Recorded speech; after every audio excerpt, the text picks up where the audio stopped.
ॐ शन्नो मित्रः शं वरुणः शन्नो भवत्वर्यमा शन्न इन्द्रो बृहस्पतिः शन्नो विष्णुरुक्रमः नमो ब्रह्मणे नमस्ते वायो त्वमेव प्रत्यक्षं ब्रह्मासि त्वमेव प्रत्यक्षं ब्रह्म वदिष्यामि ऋतं वदिष्यामि सत्यं वदिष्यामि तन्मामवतु तद्वक्तारमवतु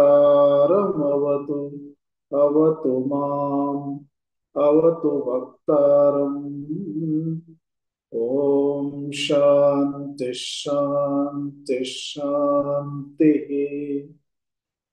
ॐ नमो ब्रह्मादिभ्यो ब्रह्मविद्या संप्रदायकर्तृभ्यो वंशऋषिभ्यो महद्भ्यो नमो गुरुभ्यः।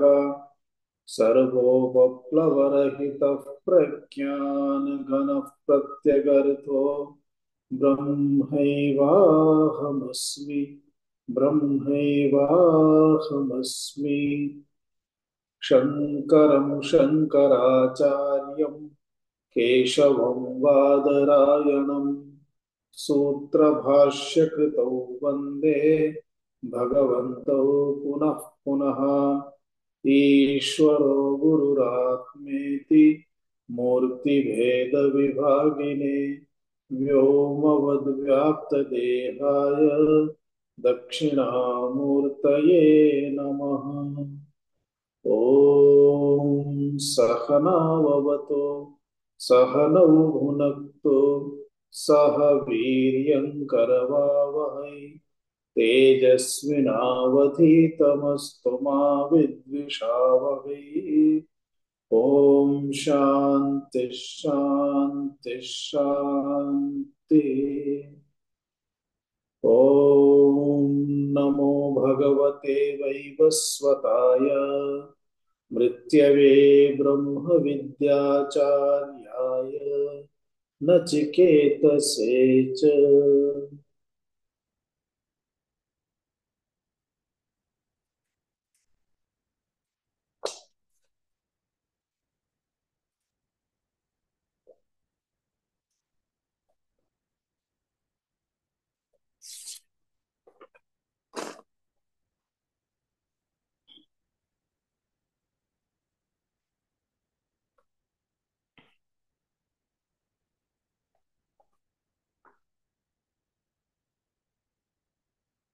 सप्तममन्त्रतः उच्चारणं कुर्मः। यस्त्वविज्ञानवान् भवति यस्त्वविज्ञानवान् भवति अमनस्कः सदा शुचिः अमनस्कः सदा शुचिः न स तत्पदमाप्नोति न स तत्पदमाप्नोति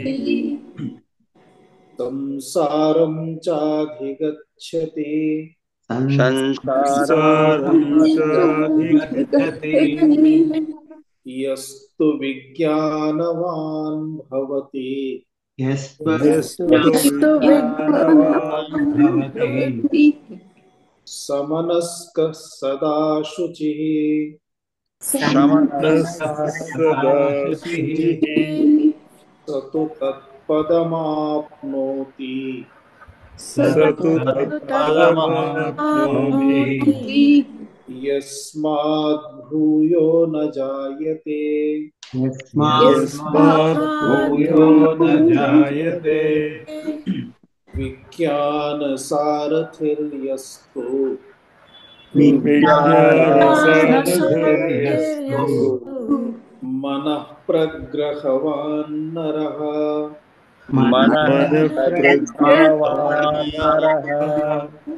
सोऽध्वनः पारमाप्नोति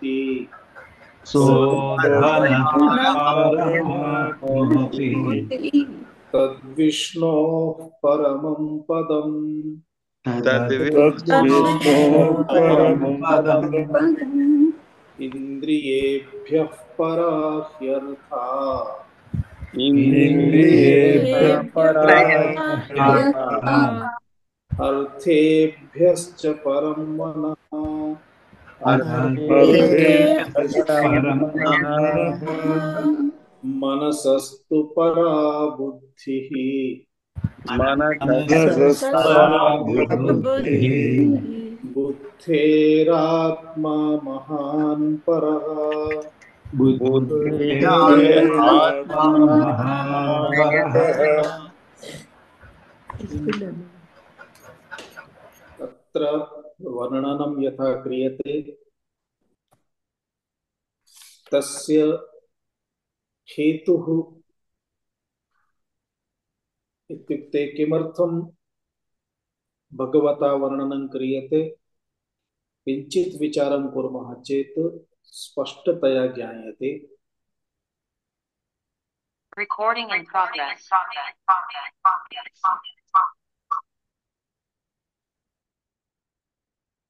अस्माकं अत्र स्वाध्यायस्य अध्ययनस्य कारणं किमस्ति? आत्मज्ञानप्राप्तिः। आत्मा पुनः तस्य च ज्ञानम्। ज्ञानम् इति उक्ते सति अस्माकं मनसि तथा भावः आगच्छति, आत्मनः ज्ञानमपि तथैव भवेत् यथा वस्तूनां पदार्थानां ज्ञानं बोधः भवति। घटपटादीनां ज्ञानं घटपटादीनां बोधः भवति, घटपटादीनां साक्षात्कारः भवति, तथैव आत्मनः अपि साक्षात्कारः भवेत् इति सर्वेषामपि चिन्तनं भवति। इत्युक्ते अहम् इन्द्रियैः यथा वस्तूनि अनुभवामि, चक्षुरिन्द्रियद्वारा रूपम् आकारम् इत्यादिकं, स्पर्शेन्द्रियद्वारा तस्य कोमलता शीतलता उष्णता कर्कशता इत्यादि विषयाणां बोधः, घ्राणेन्द्रियद्वारा विविध गन्धानां बोधः, रसनेन्द्रियद्वारा पदार्थानां स्वादबोधः, एवं सर्वैः इन्द्रियैः यः कश्चन विषयः अनुभूयते सः विषयः इदमित्थम् इति वक्तुं शक्यते। एतत् एवमस्ति, एतदस्ति इति सर्वनामपदैः निरूपणं शक्यते।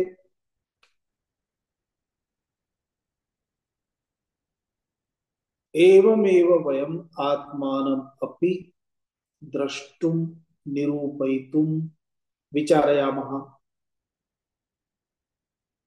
आत्मा एवमिति, यथा अमुकं जनं पश्यामः, अमुक व्यक्तिं पश्यामः, अमुक पदार्थं पश्यामः,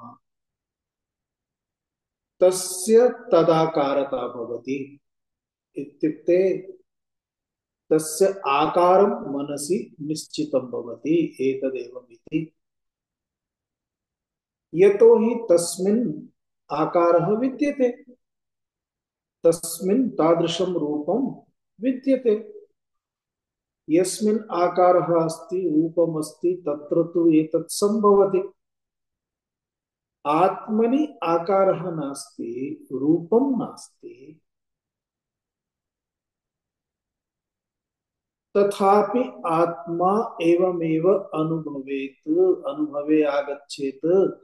एवं यदि आग्रह क्रियते चेत् न कदापि संभवति। यस्य रूपमस्ति तदेव तत्तद्रूपतया ग्रहीतुं शक्यते। यस्य रूपं नास्ति, यस्य आकारः नास्ति, तस्य आकारवत्वं रूपवत्वं कथं प्राप्तुं शक्यते। अतः वस्तु यथा अस्ति तथा तस्य ज्ञानार्थं प्रक्रिया अपि तथा भवेत्। येन साधनेन यत् प्राप्तुं शक्यते तस्य साधनस्य तज्ज्ञानाय प्राप्तये च उपयोगः। नास्ति चेत् किमर्थं नास्ति इति विचारः करणीयः भवति। तदर्थं तस्य साधनस्य अपि योग्यता आवश्यकी अस्ति। अतः मनः बुद्धिः इत्यादीनाम् अत्र योग्यता विषये निरूपणं कृतम्। मनः यदि योग्यम् अस्ति, बुद्धिः यदि योग्यम् अस्ति, अर्थात सारथिः यदि योग्यम् अस्ति, तस्य हस्ते विद्यमान रशना प्रग्रहः यदि योग्यमस्ति, इंद्रिय रूप अश्वाः सम्यक्तया कार्यं कुर्युः। इंद्रियाणि अपि साधितानि सन्ति, मनः अपि निग्रहे अस्ति, बुद्धिः योग्यतया विचारं कर्तुं शक्नोति। तदा एव बाह्य पदार्थेभ्यः अथवा बाह्य पदार्थेषु रूपत्वम् आकारत्वं यदस्ति तत्सर्वं त्यक्त्वा अग्रे गन्तुं शक्यते। आत्मनः बोधः अवबोधः शक्यते, अन्यथा न शक्यते। अतः वारं वारम् उच्यते विज्ञानसारथिर्यस्तु मनः प्रग्रहान्नरः सः एव अध्वनः पारं गच्छति विष्णोः पदं प्राप्नोति नान्यः। यस्य मनः एतादृशं, यस्य बुद्धिः एतादृशी, सः एव। एतद् विपरीतं चेत् नैव इति वारं वारम् उच्यते। यतोहि मनः एव साधनमस्ति, बुद्धिः साधनमस्ति। मनद्वारा बुद्धिद्वारा, मनः एव संशय विकल्पद्वारा, बुद्धि एव निश्चयद्वारा निर्णयं करिष्यति। किं निर्णयं करिष्यति? एतत् इति अथवा एतत् न इति निर्णयः करणीयः अस्ति। अतः तदेव शास्त्रेषु उच्यते नेति नेति न इति न इति। इत्युक्ते किमयमात्मा, किम एतानि इन्द्रियाणि आत्मा इति विचारः क्रियते नेति। किम मनः आत्मा इति विचारः क्रियते नेति। किम बुद्धिः आत्मा इति विचारः क्रियते नेति। एवं मन बुद्धि इत्यादीनि अधिकृत्य विचारः क्रियते। कोशदृष्ट्या देहः, किम अयं देहः आत्मा इति न इति। तर्हि किम सूक्ष्मदेहः यः गमनागमनं करोति सः आत्मा इति नेति। तत्र विचारस्य आवश्यकता अस्ति। अतः पंचकोश विवेकः, पंचकोश दृष्ट्या मन बुद्धि इंद्रियादि तद्दृष्ट्या सर्वविध विचारेण अंततो गत्वा एतत् स्पष्टं भवति यत् यत् इंद्रियादिभिः मनसा बुद्ध्या ग्रहीतुं शक्यते, अर्थात विषयी कर्तुं शक्यते, तत् न अहम्। यतोहि मद्द्वारा एतेषां क्रियाः सन्ति, न तु एतेषां द्वारा मम ग्रहणं कदापि संभवति। एवं चेत् आत्मा स्वरूपतया यदा सूक्ष्मः अस्ति तर्हि स्थूलैः कथं ग्रहीतुं शक्यते। अतः इतः परं एतान् विषयान् निरूप्य स्थूलदेहः सूक्ष्मदेहः सूक्ष्मदेहे अपि इन्द्रियाणि मनः बुद्धिः एतेषां निरूपणं कृतम्।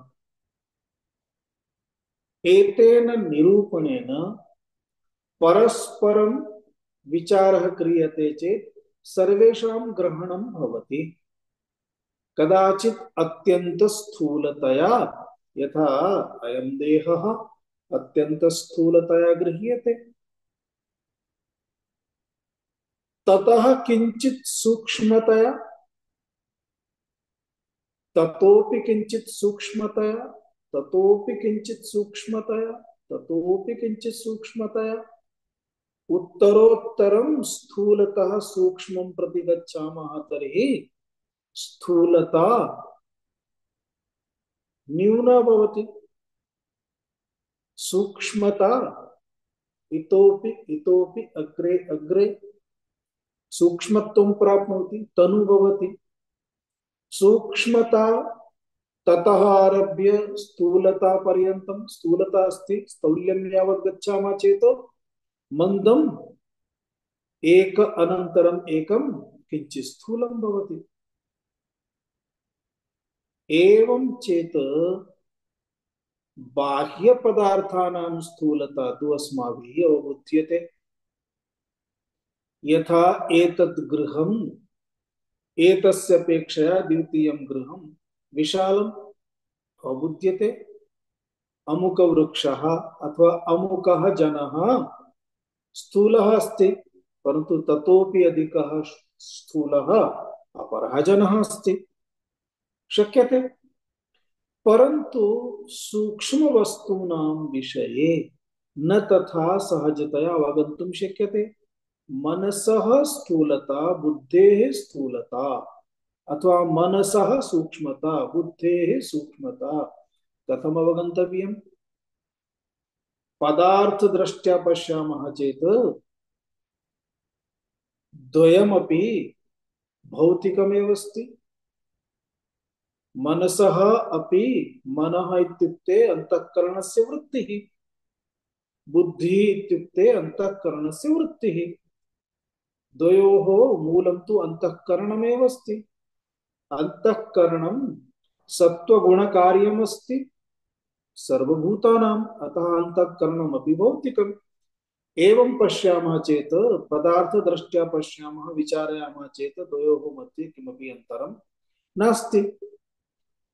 परन्तु कार्यभेददृष्ट्या पश्यामः चेत् एकस्य अनन्तरम् अपरस्मिन् भेदः दृश्यते। एकस्य अपेक्षया अपरः श्रेष्ठः दृश्यते, सूक्ष्मः दृश्यते। अतः तदनुसारम् एव यदा अवगच्छामः तदा ज्ञायते यद्यपि मनः अपि अंतःकरणस्य वृत्तिः, यद्यपि बुद्धिः अपि अंतःकरणस्य वृत्तिः, तथापि मनसः अपेक्षया बुद्धिः परा श्रेष्ठा। एवं विचारक्रमं सूचयित्वा अन्ततो गत्वा यमराजः अस्मान् आत्मानं यावत् इत्युक्ते हिरण्यगर्भ ब्रह्मा तावत् प्रापय्य अनन्तरम् आत्मा इति, इत्युक्ते हिरण्यगर्भः सूत्रात्मा ब्रह्मा अपि सगुणदृष्ट्या एव यथा वयं स्मः तथा, अथवा तस्य एव रूपाणि एतानि इति। परन्तु आत्मा ततोपि, एतदर्थम् आत्मनः सुसूक्ष्मता, हिरण्यगर्भः स्वयं सूक्ष्मः अस्ति, आत्मनः इतोपि सुसूक्ष्मता इति बोधयितुम् इदानीम् अग्रिमश्लोकानाम् आरम्भः अस्ति। तेषु वयम् एतस्य श्लोकस्य आरम्भः कृतः आसीत्। इन्द्रियेभ्यः परा ह्यर्थाः, अर्थेभ्यश्च परं मनः, मनसस्तु परा बुद्धिः, बुद्धेः आत्मा महान् परः इति उच्चारणं कृतम्। अन्वयः अपि दृष्टः आसीत्, बहु सरलः अस्ति। इन्द्रियेभ्यः परा हि अर्थाः, अर्थेभ्यः परं मनः, मनसः तु परा बुद्धिः, बुद्धेः आत्मा महान् परः। एवमेव अन्वयः अस्ति। शब्दार्थः अपि इन्द्रियेभ्यः इत्युक्ते चक्षुरादि इन्द्रियाणि सन्ति, तेभ्यः अर्थात् चक्षुरादिभ्यः। पराः, पराः अर्थात् सूक्ष्माः, श्रेष्ठाः इति। हि हि इत्युक्ते ननु, खलु इति। ननु निश्चयेन। अर्थाः शब्दस्पर्शादयः, शब्दस्पर्श रूपरस गन्धाः इति अर्थाः विषयाः इति उच्यते। अर्थेभ्यः इत्युक्ते तेभ्यः विषयेभ्यः इति। परं, परम् इत्युक्ते सूक्ष्मम्। मनः, मनः इत्युक्ते मनः शब्दवाच्यम्। मनः इति शब्देन यदुच्यते, मनः शब्दवाच्यं किमस्ति? अंतःकरणस्य एका वृत्तिः इत्युक्ते संशयात्मिका वृत्तिः। मनसः तु अर्थात् तस्मात् मनसः तु परा, परा अर्थात् सूक्ष्म, बुद्धिः, सूक्ष्मा वा श्रेष्ठा वा इति वक्तुं शक्यते। बुद्धिः, बुद्धि इत्युक्ते बुद्धिशब्दवाच्या निश्चयात्मिका वृत्तिः अंतःकरणस्य। बुद्धेः अर्थात् धियः, आत्मा, आत्मा इत्युक्ते प्रत्यक्चेतयिता। महान्, महान् इत्युक्ते महत्, महान् आत्मा इत्यर्थः। आत्मनः विशेषणमस्ति। परः, परः इत्युक्ते श्रेष्ठः, श्रेष्ठः इत्युक्ते अन्येभ्यः सर्वेभ्यः, अर्थात् अन्ये सर्वे यदि सूक्ष्माः तर्हि आत्मा सुसूक्ष्मः इति परः इत्यस्य अर्थः। इदानीं भाष्यं पश्यामः पुस्तके।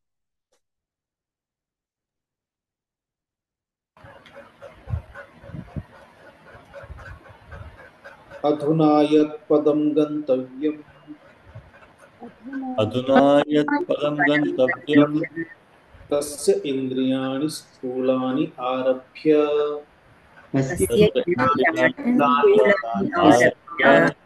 सूक्ष्मतारतम्यक्रमेण सूक्ष्मभारतम्यक्रमेण प्रत्यगात्मतया अधिगमः कर्तव्यः। प्रत्यगात्मतया अधिगतं कर्तव्य इति एवमर्थम् इदमारभ्यते। एवमर्थम् इदम् आरभ्यते। एषा संगतिः अस्ति।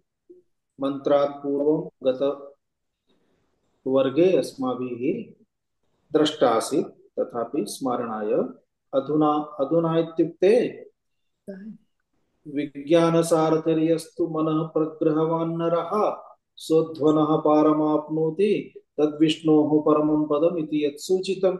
इत्युक्ते मनः, बुद्धिः, मनः इत्युक्ते प्रग्रहः इव प्रग्रहस्थानीयः, बुद्धि इत्युक्ते सारथिस्थानीयः।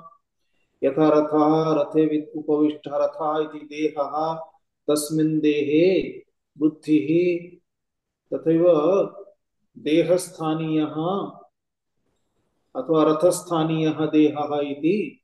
यथा रथे अश्वादयः सर्वे भवन्ति तथैव देहे इति चिन्तनीयम्। एवमेव इति उक्त्वा, एतावत् सर्वम् उक्त्वा अधुना यत् पदं गन्तव्यम्, किं पदं?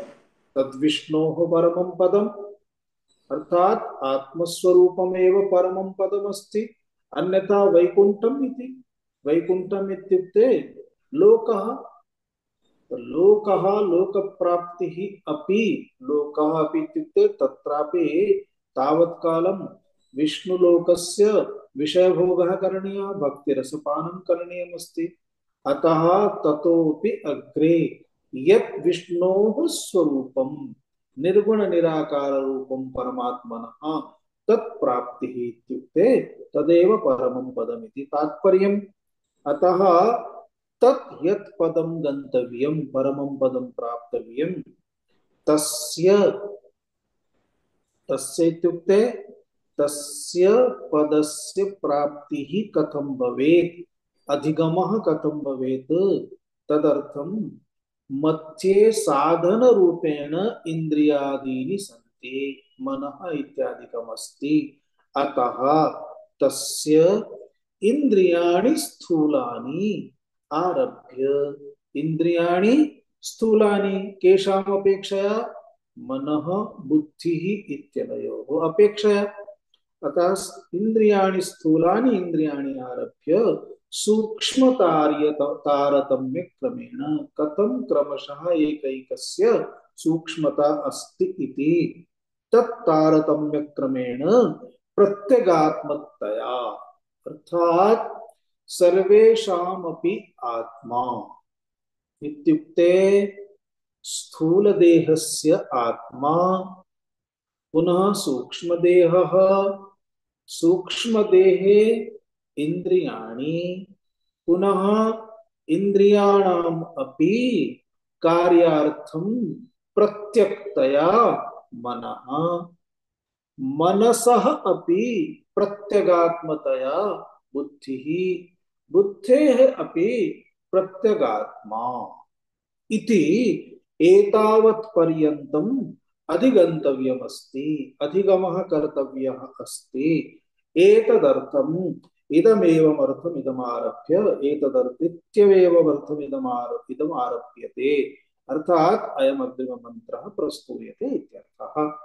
मन्त्रः अस्माभिः पठितः, भाष्यं पश्यामः।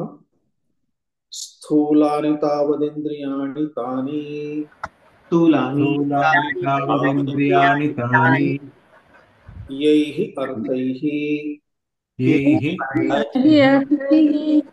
आत्मप्रकाशनाय आत्मप्रकाशनाय आरब्धानि आरब्धानि तेभ्यः इन्द्रियेभ्यः तेभ्यः इन्द्रियेभ्यः स्वकार्येभ्यः स्वकार्येभ्यः ते परा हि अर्थाः ते परा अर्थाः सूक्ष्माः सूक्ष्माः महान्तश्च महान्तश्च प्रत्यगात्मभूतश्च प्रत्यगात्मभूताश्च स्थूलानि तावदिन्द्रियाणि। अत्र आरम्भाय यथा एतत् यत् शरीरम् अस्माकं सर्वेषां यस्य पृथक् पृथक् एतानि नामानि सन्ति, प्रसादः वा, विवेकः वा, स्वामी अक्षयानन्दः वा, नागलक्ष्मी वा, सोनादि वा इति नामानि सन्ति।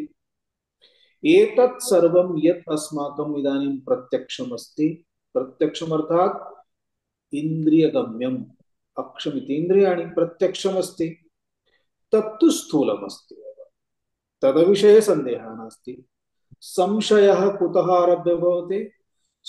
सूक्ष्मदेहमारभ्य, सूक्ष्मदेहे इन्द्रियाणि मनः बुद्धिः एतत् सर्वम्। अतः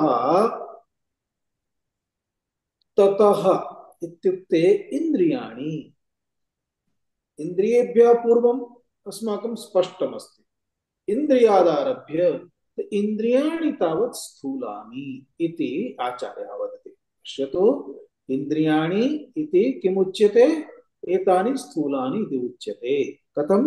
इन्द्रियाणि स्थूलानि, तानि तानि यानि इन्द्रियाणि, अर्थात् तेषाम् इन्द्रियाणां बोधः ज्ञानं कथं भवति इति एतत् सूचयितुम् उच्यते। यैः अर्थैः आत्मप्रकाशनाय आरब्धानि, एतेषाम् इन्द्रियाणां बोधः विषयद्वारा भविष्यति। उदाहरणं यथा अस्माकं पुरतः एकः कश्चन जनः अस्ति, सः उपविष्टः अस्ति अथवा गच्छन् अस्ति। अस्माभिः अवगन्तुं न शक्यते सः अंधः अस्ति वा इति। परन्तु यदा सः पठितुं न शक्नोति, द्रष्टुं न शक्नोति, तदा अस्माभिः अवगम्यते सः अंधः। अहम् अंधः अस्मि, अहं द्रष्टुं न शक्नोमि इति अहं कदा वक्तुं शक्नोमि, कदा शक्ष्यामि? यदा अहं पुरतः विद्यमानं द्रष्टुं न शक्नोमि, न शक्ष्यामि, तदा एव अहं वक्तुं शक्नोमि अहम् अंधः अस्मि इति। अतः बहूनां दृष्टिः शनैः शनैः शनैः शनैः क्षीणा भवति, ते द्रष्टुं न शक्नुवन्ति, तथापि स्वस्य समस्यां न प्रकटयन्ति, जनान् न वदन्ति। एकः वित्तकोशे कार्यं करोति स्म, कैशियर आसीत्, तस्य एषा स्थितिः अभवत्, द्रष्टुं न शक्नोति स्म। परन्तु यदि वदति चेत् जॉब गच्छति, उद्योगः गच्छति। अतः कश्चन ड्रैवर अस्ति, तस्य दृष्टिः एवं सम्यक् इदानीं नास्ति, द्रष्टुं न शक्नोति। वैद्यमपि दृष्टवान्, परीक्षणं कृतवान्, परन्तु इदानीं किमपि कर्तुं न शक्यते इति अस्ति चेत् सः किं करोति?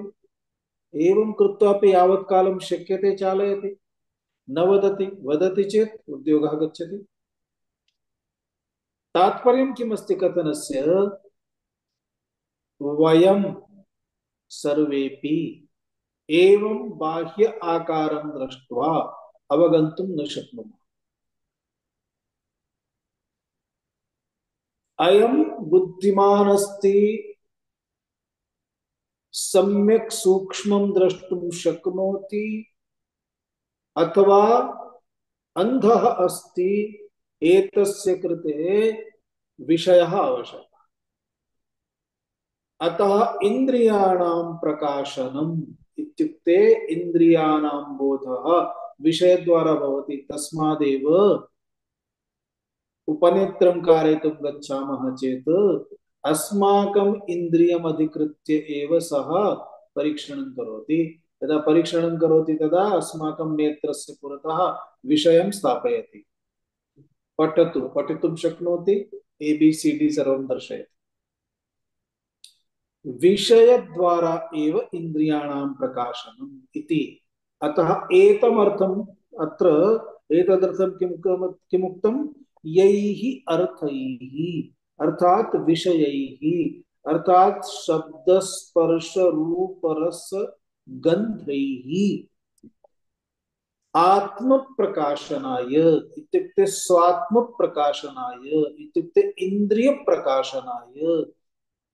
इंद्रिय इत्युक्ते श्रोत्रं चक्षु त्वक् रसना घ्राणम् इत्यादीनि यानि इन्द्रियाणि सन्ति, एतेषाम् इन्द्रियाणां प्रकाशनं विषयाणां द्वारा, तत्तद् विषयाणां द्वारा, रूप शब्द स्पर्श रूप रस शब्द द्वारा श्रोत्रेन्द्रियस्य प्रकाशनं, रूप द्वारा चक्षुरेन्द्रियस्य प्रकाशनम्, एवमेव तेषां सर्वेषां प्रकाशनं तत्तद्वारा भवति।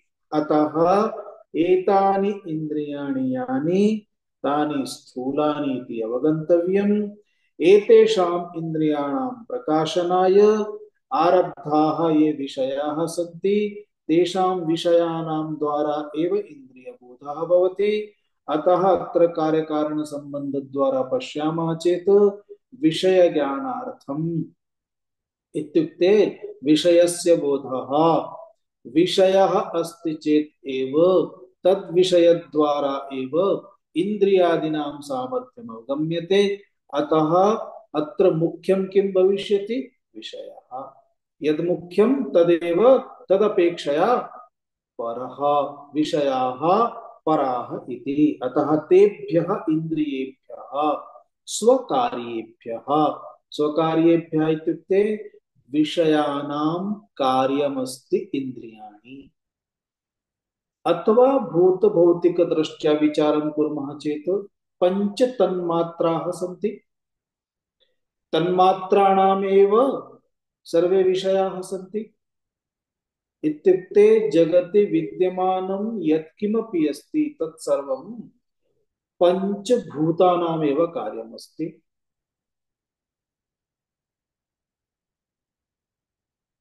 अन्नपानतः आरभ्य यत्किमपि जगति अस्ति सर्वं किमस्ति? पंचभूतानां कार्यं भौतिकम्। तेषां भूतानाम् एव सत्वगुणद्वारा रजोगुणद्वारा ज्ञानेन्द्रियाणां कर्मेन्द्रियाणां निर्मितिः अस्ति। अतः ज्ञानेन्द्रियाणि कर्मेन्द्रियाणि कार्यमिति उच्यते। तदा कुतः एतदुत्पन्नमिति? पंचभूतेभ्यः उत्पन्नम्। अतः पंचभूतेभ्यः यदा उत्पन्नं तदा तानि पंचभूतानि एतेषां कारणम्। अतः एतत् सूचयितुम् अत्र भगवान् भाष्यकारः वदति, एतानि यानि इन्द्रियाणि तानि स्थूलानि यानि आरब्धानि सन्ति इन्द्रियेभ्यः, अर्थात् एतानि यानि इन्द्रियाणि सन्ति तानि कार्याणि सन्ति, एतेषां कारणमस्ति विषयाः। अतः स्वकार्येभ्यः इन्द्रियेभ्यः एते विषयाः स्वयं अर्थाः पराः। स्पष्टम्? पराः इत्युक्ते सूक्ष्माः, सूक्ष्माः इत्युक्ते महान्ताः, महान्ताः इत्युक्ते प्रैक्टिकली प्रत्यगात्मभूताः, अर्थात विषयाः एव एतेषां प्रत्यगात्मरूपेण सन्ति इत्यर्थः। एक अनन्तरम् एकम् अस्माभिः प्रत्यगात्मभूताः इति यदा उच्यते तदा एतस्य तात्पर्यं वयं किमपि रूपं पश्यामः, अतः रूपम् एव प्रत्यगात्मा इति तात्पर्यं नास्ति।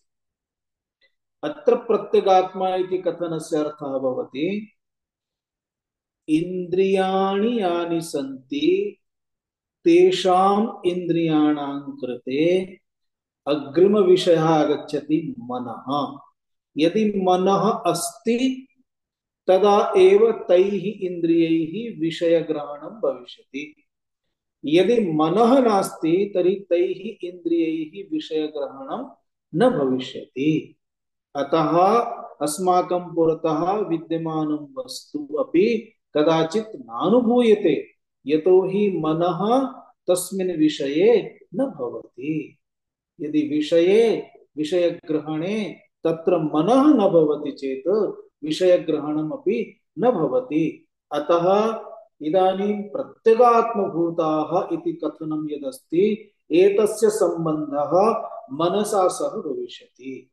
अतः एक अनन्तरम् एकं तस्य सम्बन्धं सूचयितुम् आदौ एव भगवता भाष्यकारेण उक्तं प्रत्यगात्मभूताश्च इति। तेभ्यः अपि अर्थेभ्यश्च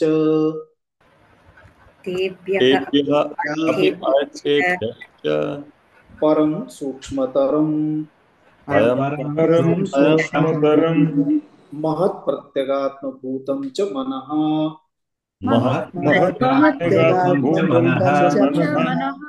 मनः शब्दवाच्यं मनसः आरम्भकं भूतसूक्ष्मं संकल्प विकल्पाद्यारम्भकत्वात् संकल्प मनसः अपि परा सूक्ष्मतरा महत्तरा मनसः अपि परा सूक्ष्मतरा प्रत्यगात्मभूता च प्रत्यगात्मा भूता च बुद्धिः बुद्धिः बुद्धिशब्दवाच्यम् बुद्धिशब्दवाच्यम् अध्यवसायाद्यारम्भकं भूतसूक्ष्मम्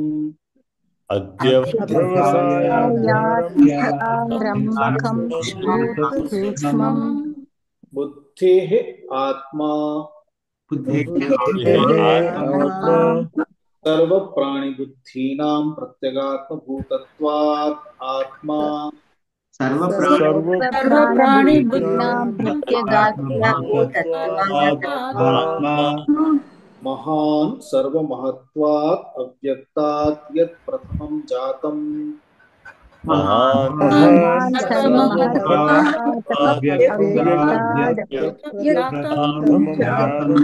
प्रथमं जातं हैरण्यगर्भं तत्त्वं हिरण्यगर्भं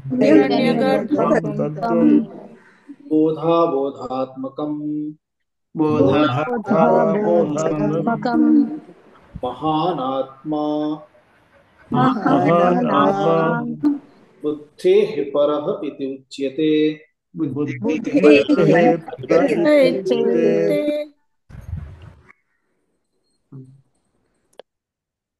तेभ्यः अपि अर्थेभ्यः अर्थात इंद्रियाणि स्थूलानि इति अवगन्तव्यम् तेषाम् अपेक्षया ये विषयाः सन्ति ते सूक्ष्माः इति अवगन्तव्यम् इदानीं ते ये विषयाः सन्ति तेषाम् अपि अपेक्षया तेभ्यः अर्थात अर्थेभ्यः विषयेभ्यः परम परम इत्युक्ते सूक्ष्मतरम यतो हि सूक्ष्मतमं तो आत्मा एव अस्ति अतः आत्मनः पूर्वं यावदपि सूक्ष्मम् अस्ति तत्सर्वं सूक्ष्मं सूक्ष्मतरं तावदेव भवितुमर्हति अर्थात एकः यदि सूक्ष्मः तर्हि अपरः सूक्ष्मतरः पुनः यः सूक्ष्मतरः गृह्यते तर्हि तत् यत् सूक्ष्मतरं तत् सूक्ष्ममिति अवगन्तव्यं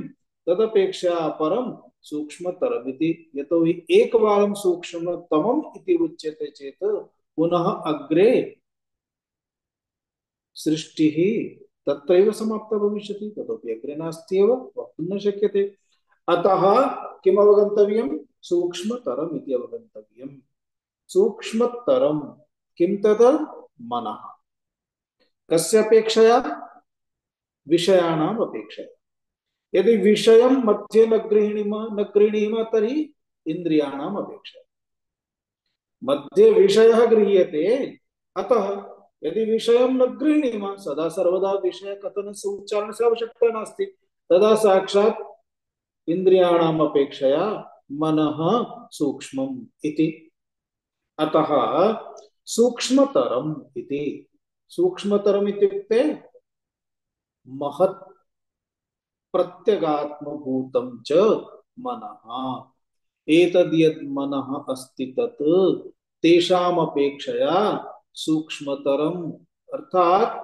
ततोपि अधिकं सूक्ष्मम् इति प्रत्यगात्मभूतम् इत्युक्ते तस्यापि प्रत्यगात्मतया अस्माभिः पूर्वमेव विचारितं विषयाणां ग्रहणं तदा एव भविष्यति यदा तत्र मनः तिष्ठति विषयाणां ग्रहणम् इन्द्रियाणि कुर्वन्ति इन्द्रियैः सह मनः अस्ति चेत् एव विषयग्रहणं सम्भवति अतः प्रत्यगात्मभूतम् इति मनः तदपेक्षयापि तस्य आत्मा तदस्ति चेतेव विषयग्रहणं सम्भवति इत्यर्थः तस्य आत्मा इति यदा उक्तं तदा अस्माकं मनसि किं भवति आत्मा इति आत्मा तु वस्तुतया नास्ति यतोहि मनः अपि विषयः एव अस्ति, गृह्यते। अतः स्पष्टतायै अग्रे उच्यते मनः शब्दवाच्यम्, अर्थात तादृशः शब्दः, तादृशं पदं यत् मनः इति, मनः इति एतद् यत् पदं, मनः इति एतद् यत् उच्यते, अयं शब्दः मनसः आरम्भकं भूत सूक्ष्मम्, अयमेव मनसः आरम्भकम् अस्ति, अर्थात भूत सूक्ष्मम्, भूत सूक्ष्मम् इति उक्तम्।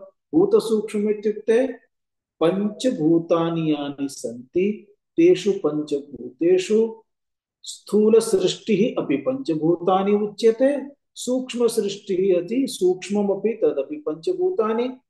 अतः सूक्ष्म सृष्टिः येभ्यः भूतेभ्यः भवति तानि भूतानि तन्मात्राः इति उच्यन्ते। अतः तन्मात्रा द्वारा एव मनसः अपि उत्पत्तिः, बुद्धेरपि उत्पत्तिः इति। अतः भूतात्मकम् एव अस्ति, भूतं संपूर्णं जडमेव, न तो आत्मा न तो चेतनम्, परन्तु चेतनवत् अस्ति, यतो हि तस्मात् महत्वपूर्ण भूमिका अस्ति विषय ग्रहणेषु। अतः अस्माभिः किम् अवगन्तव्यम्, मनः एतद्यदस्ति आरम्भकम्, अर्थात मन द्वारा यत्किमपि विषय ग्रहणम् इत्यादिकं भवति एतदपि मनः इति भूत सूक्ष्मम् एव, अर्थात भौतिकम् एव इति ज्ञातव्यम्, न तु ब्रह्म चेतनम् इत्यर्थः। अतः मनः इति यदा उच्यते तदा बहवः केचन अन्यथापि गृह्णन्ति। ते किं गृह्णन्ति, विषयेन्द्रिय व्यवहारस्य मनोधीनता दर्शनात् मनः तावत् व्यापकं कल्प्यते इति प्रथमम् अवगन्तव्यम्। यानि ये केऽपि विषयाः सन्ति तान् विषयान् इन्द्रियद्वारा गृह्यन्ते। विषय व्यवहारः, विषयानां ग्रहण व्यवहारः इन्द्रियद्वारा भवति, परन्तु सः व्यवहारः मनोधीनता द्वारा एव सम्भवति, अर्थात मनसः आधीनता अस्ति। यदि मनः नास्ति तर्हि विषयग्रहणं न भवति। एतस्मात् कारणात् तेषाम् अपेक्षया मनः व्यापकम् इति सिद्धं भवति इति कल्प्यते इति उच्यते। तच्च मनः परमार्थतः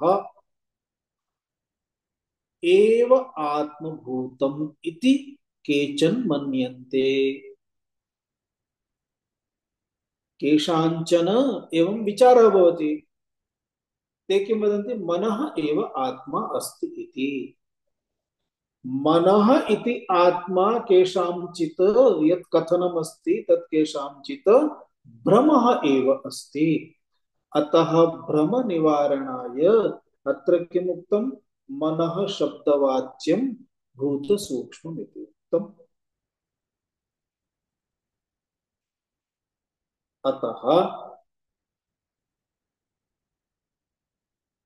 वेदेषु उपनिषत्सु उच्यते मंत्रः अन्नमयं हि सौम्य मनः। अन्नमयं हि सौम्य मनः यदा उच्यते तदा मनः एतस्य कृते, मनसः कृते अपि आवश्यकमस्ति भोजनम्, अन्नम्, अन्यथा मनः अपि कार्यं न करोति, मनसः सामर्थ्यमपि क्षीणं भवति। अतः यदि मनसः कृते भक्ष्यं भोजनम् आवश्यकमस्ति तर्हि मनः आत्मा कथं भवितुमर्हति। आत्मा तु अभोक्ता अकर्ता, मनसि कर्तृत्वं भोक्तृत्वं विषयगृहीतृत्वमेव कर्तृत्वमस्ति, भोक्तृत्वमपि अस्ति। अतः मनः आत्मा नास्ति, अस्ति इति वक्तव्यम् अभवत् उपनिषत्सु। तदर्थमेव अत्र छान्दोग्य उपनिषदि उक्तं मनः अन्नमयं हि सौम्य, हे सौम्य मनः अन्नमयं हि इति ज्ञातव्यम्। अतः मनः न आत्मा इत्युक्ते नेति इति एकं सिद्धम्। संकल्प विकल्पाद्यारंभकत्वात् मनसः अपि, अर्थात मनः संकल्पं करोति पुनः विकल्पयति, एतद् एवं वा एतद् एवं वा एतद् वा एतद् वा इति मनसः निर्णयः न तिष्ठति। एवं चेत निर्णयकरणाय बुद्धिः अपेक्षिता भवति। अतः मनसः अपेक्षया बुद्धिः श्रेष्ठा इति सिद्ध्यते। अतः तं विषयं वदति। संकल्प विकल्पाद्यारंभकत्वात् मनसः अपि परा सूक्ष्मतरा अर्थात महत्तरा प्रत्यगात्मभूता बुद्धिः। बुद्धिः इत्युक्ते पुनः बुद्धिरेव आत्मा इति नावगन्तव्यम्। अतः बुद्धि शब्दवाच्यम् अध्यवसायाद्यारंभकं भूत सूक्ष्मम्, अर्थात निश्चयात्मिका। अध्यवसायः इत्युक्ते निश्चयः, निश्चयात्मिका निश्चय स्वरूपात्मिका इत्युक्ते बुद्धेः भूमिका अस्ति निर्णयकरणम्। अतः तद्रूपा अयम् एषा इयं या बुद्धिः अस्ति सा बुद्धिः, एषा बुद्धिरपि भूत सूक्ष्मम् एव, अर्थात तन्मात्राणामेव कार्यम्। अंतःकरणस्य वृत्तिः एव इति अभिप्रायः। अंतःकरणस्यैव वृत्तिः निश्चयात्मिका बुद्धिः इति उच्यते, संशय विकल्पात्मिका मनः इति उच्यते। इत्युक्ते बुद्धिः अपि आत्मा वा इति संशयः चेत् नेति। अग्रे बुद्धेः आत्मा सर्वप्राणि बुद्धीनां प्रत्यगात्मभूतत्वात् आत्मा। तो बुद्धेः आत्मा महान् परः इति बोधयति। बुद्धेः अपेक्षया आत्मा महान् अस्ति, परः अस्ति। अतः आत्मा इत्युक्ते सर्वप्राणि बुद्धीनां प्रत्यगात्मभूतत्वात् आत्मा।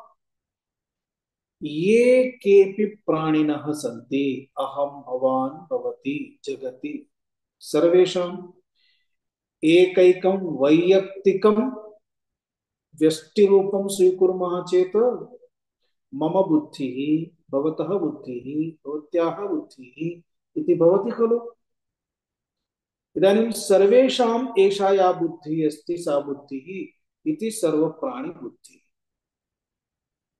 सर्वप्राणि बुद्धीनाम् अर्थात सर्वेषां प्राणिनाम् एषा या बुद्धिः इत्युक्ते बुद्धिवृत्तिः इत्युक्ते अंतःकरणस्य वृत्तिः। तेषां सर्वेषाम् अपि इत्युक्ते समष्टि रूपेण चिन्तनं कुर्मः चेत् समष्टि बुद्धिः। एकस्य देहस्य मम बुद्धिः, भवत्याः देहस्य सा बुद्धिः, भवत्याः बुद्धिः, भवतः देहस्य भवतः बुद्धिः। परन्तु सर्वबुद्धीनाम् इति इदानीं व्यष्टितया पृथक् पृथक्तया या बुद्धिः दृश्यते व्यष्टितया अस्ति। समष्टितया अर्थात एषा एव समष्टि बुद्धिः, सा एषा समष्टि बुद्धीनां प्रत्यगात्मभूतः इत्युक्ते सा या बुद्धिः सूत्रात्मकस्य अस्ति। सूत्रात्मा इत्युक्ते ब्रह्मा प्रजापतिः। प्रजापतेः या बुद्धिः अस्ति, ब्रह्मणः या बुद्धिः अस्ति, सा एव बुद्धिः पृथक् पृथक् रूपेण विद्यमाना एषा या अस्माकं भवता बुद्धिः अस्ति सर्वेषामपि आत्मा तु सा एव अस्ति। अतः सर्वप्राणिबुद्धीनां प्रत्यगात्मभूतत्वाद् अयम् आत्मा महान्। सर्वमहत्वात् अव्यक्तात् यत् प्रथमं जातं हिरण्यगर्भं तत्त्वम्। अर्थात हिरण्यगर्भ, हिरण्यगर्भः एव सूत्रात्मा इति उच्यते, प्रजापति ब्रह्मा। हिरण्यगर्भ तत्त्वम् इत्युक्ते तदेव बुद्धितत्त्वम् यदस्ति तत् तत्त्वम् इति सर्वबुद्धीनाम् अपेक्षया तदेव महान् सर्वमहत्वात् अव्यक्तात् यत् प्रथमं जातं हिरण्यगर्भं तत्त्वं तदेव तत्तत्त्वं कीदृशमस्ति? बोधबोधात्मकम्। बोधबोधात्मकम् अर्थात बोधक्रिया शक्ति, ज्ञानक्रिया तदेव बोधक्रिया। ज्ञान क्रिया शक्ति रूपम यदस्ति तदेव उच्यते बोधबोधात्मकम्।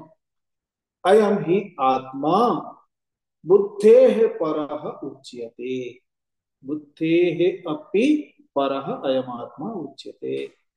इत्युक्ते इदानीम् आचार्यः अस्मान् स्थूलदेहतः सूक्ष्मदेहं प्रति, सूक्ष्मदेहे इन्द्रियादि आरभ्य इन्द्रियाणाम् अपेक्षया मनः, मनसः अपेक्षया बुद्धिः तावत्पर्यन्तम् आनीय इदानीं महत्तत्त्वपर्यन्तं प्रापयति।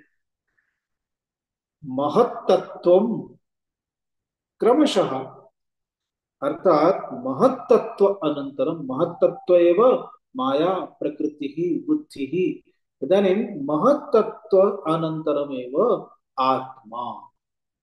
इत्युक्ते यम् आत्मानम् अधिकृत्य इयं माया शक्तिः एतद्रूपेण प्रवर्तते। अतः माया शक्तेः सम्पूर्णं परिचयं कारयति, प्रकृतेः सम्पूर्णं परिचयं कारयति।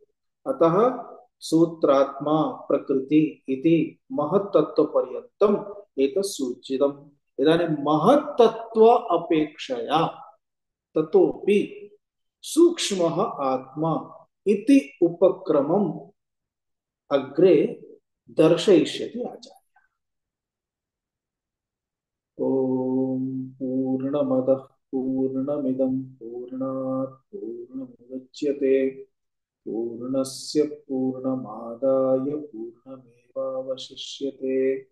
ॐ शान्ति शान्ति शान्तिः। हरिः ॐ श्री गुरुभ्यो नमः। हरिः ॐ।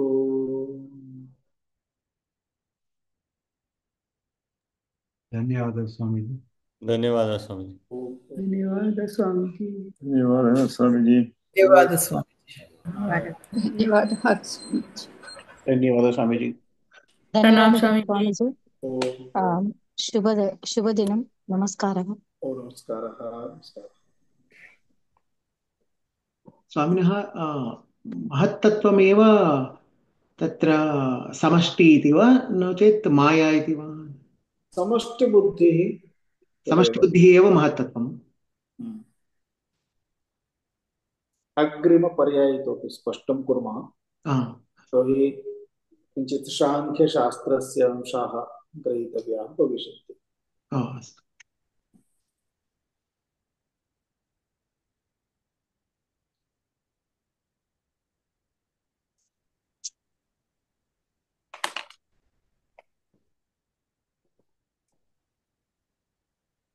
अस्तु तर्हि मिलामः। मिलामः। धन्यवादः।